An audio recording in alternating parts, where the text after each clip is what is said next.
Shalom shalom. Ndabaramukije bakunzi b'ijambo rya TV. Ku mazina nitwa Evangeliste Paul, abankorera imirimo y'Imana mu Ngagara ya gatatu muri Galilaya.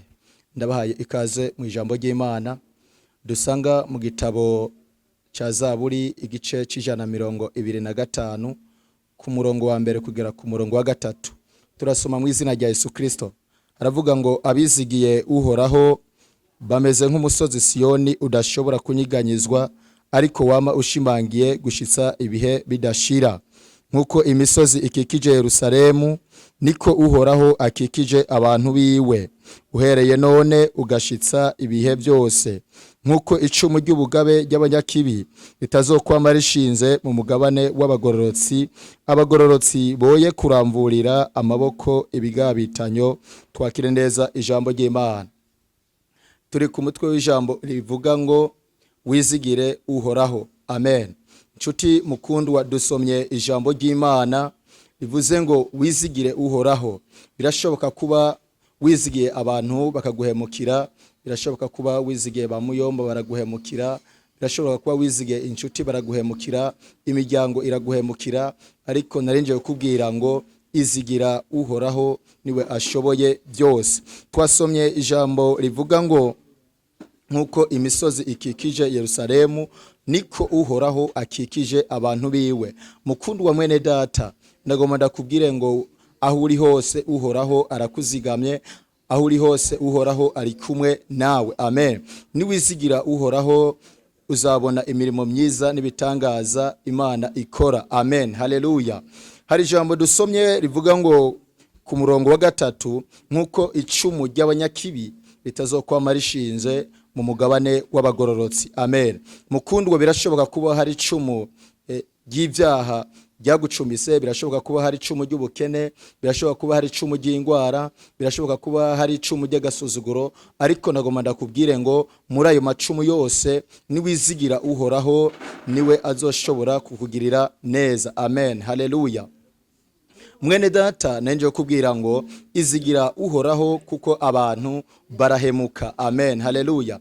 Birashoboka kuba muri fiançailles yawe hariho uwaguteye icumu, ibyo byose bikagaragaza ko yaguhemukiye, ariko nico gituma nazanye ijambo rivuga ngo izigire Uhoraho mu byo uri kurakora byose. Ntukizigire umugabo kuko nawe umugabo yaguhemukira, ntukizigire abakozi b'Imana kuko nabo nyene baguhemukira, ariko izigira Imana isumba byose kuko ariyo itanga ubuzima. Amen. Haleluya.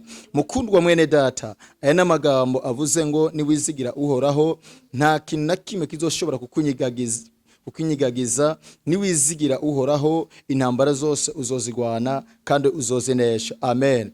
Nenje kubwira ngo izigira Imana yawe, ukorere Imana yawe ubudasiba ubudahumeka, uve ku cyaha n'igisa naco, kuko icyaha nico gituma gikwega aya macumu yose, bigatuma ushobora gusubira inyuma. Amen. Haleluya.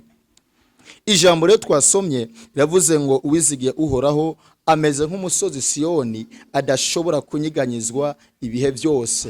Niwizigira Imana nta muntu umwe azoshobora kunyiganyiza. Niwizigira Kristo uzabaho uroraniwe. Amen. Aya magambo n'amagambo akomeye umusavyi Uhoraho Dawidi yanditse, aravuga ngo iyo umuntu yizigiye Imana ntabwo izamukoza isoni. Umurimbyi yaravuze ngo iyo umuntu yubasha Imana nayo imuha icubahiro kandi nta soni ishobora kumukoza. Amen. Haleluya. Mukundwa mwene data, nje kubwira ngo mu ntambara zose uri kuracamwo, mu igeragezo cyose uri kuracamwo, izigire Uhoraho, izigire Imana yawe, uzashika ku nsiza. Amen. Ijambo riravuga ngo igitatewe cyose ico kizorandurwa. Nje kubwira ngo niba ugwaye ingwara yananiranye mu baganga, ukabugwaye diabete, ukabugwaye kanseri, ukabugwaye amafigo, izere ko Kristo ari we ashoboye kurandura iryo cumu riri ku buzima bwawe. Amen. Haleluya. Mwene data, wowe uriko uradukurikirana wizere ko Imana ariyo ishoboye gukiza. Hari ibibazo byananiye abaganga, hari amacumu yananiye abaganga, ariko Imana ishoboye gushingura ayo macumu, nkuko ijambo ryavuze ngo icumu ryose ry'abanyakibi ntirizokwama rishinze mu mugabane w'abagorosi. Nenje kubwira ngo icumu ryose ry'ingwara ryarishinze mu mubiri wawe, iryo Imana ntiyemeye ko riguma ku mubiri wawe. Nenje kubwira ngo icumu ryose abarozi canke abasi bagushingiye, iryo cumu ryose rigiye kuranduka, kubera yuko hari imbaraga z'Imana zishoboye gukora ibimenyetso n'ibitangaza. Amen, haleluya. Mukundwa, izere Kristo, wizigira Imana yawe, nayo ntizoguhemukira. Amen, haleluya. Reka tugomba dusengane Imana muri aya masengesho. Niwizera Kristo uraza kubona igitangaza cyawe. Niwizera Imana, iyo ngwara iraza gukira, iyo diabete iraza gukira, izo kanseri ziraza gukira, ikibazo cyose ufise kiraza gukemuka, kubera ko wizigiye Imana. Ukura amaso ku bantu maze uhange amaso Imana. Nyuma dusengane Imana muri aya masengesho, uraza kubona igitangaza cy'Uhoraho. Mana mushobora byose, turagushimiye kuri umwizigirwa. Ijambo ryawe uravuze ngo nitukwizigire. None mwaye Imana asenge uyu muntu agiye kwizigira. Uyu muntu ikibazo ciwe yarafise cingwara cari carananiranye.